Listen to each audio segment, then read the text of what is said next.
मेरे जन्म से पहले मेरी मौत इंतजार में। कैसे कहूँ कहानियाँ, अब सुनो पूरी लंबी कतार में। जन्म हुआ मेरा जेल में, माँ बाप का चेहरा मैंने देखा नहीं। हाँ रोती रही माँ देव की, जुदाई मिली मुझे भेंट में। माँ से मिला उपहार ये, मेरे माता पिता लाचार थे। 6 भाइयों को मारा सामने, आंसू थे माँ की आंखों में। वैसे तो था भगवान में, अजीब सा ये खेल है। मेरे माता पिता मेरे देवता, वो दोनों ही थे जेल में। कर्तव्य मिले मुझे जन्म से, बचपन बीता संघर्ष में। जिस माँ ने पाला पोसा मुझे, उससे भी हो गया दूर में। विधि का क्या विधान था, क्या लेख लिखा था कर्मों का। तुम ठीक से रो तो लेते हो, मैं रो भी ना पाया चैन से। कहने को तो मैं सब कुछ था, मैं राजा भी, मैं रंक भी। कष्टों से भरा था जीवन मेरे, दुखों का मेरे अंत नहीं। खेल कूद की उम्र में कर्तव्य मेरे अनेक थे। छुड़वाना था मेरे माता पिता को, कई बरसों से कैद थे।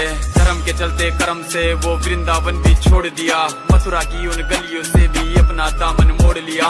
वृंदावन के साथ साथ किस्मत भी मेरी रूठ गई। हाँ प्राणों से भी प्रिय मेरी वो राधा रानी छूट गई। बांसुरी को भी त्याग दिया, सब छोड़ छाड़ के दूर गया। सुदर्शन धारण करके गाना धुन मुरली की भूल गया।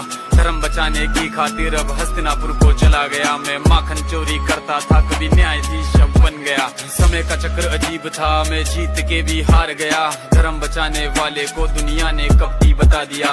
तरह तरह के श्राप मिले, अश्रु की बूंदे सूख गई। माँ गांधारी के श्राप से मेरी द्वारिका नगरी डूब गई। मेरी बांसुरी भी छूट गई, मेरी द्वारिका भी डूब गई। मैंने क्या ही पाया जीवन से, जब प्रेमिका ही दूर गई। विश्राम करने लेटा था मैं, तीर पैर में आ लगी। तुम जीते जिंदगी चैन से, मुझे मौत चैन ही ना मिली। मानव के इस रूप में मैंने जाने क्या क्या देखा। मेरे वंश का पतन देखा, बर्बरीक का मस्तक देखा। द्रौपदी का चीरहरण, अभिमन्यु का अकाल मरण। कुरुक्षेत्र की भूमि में भारी भरकम विध्वंस देखा।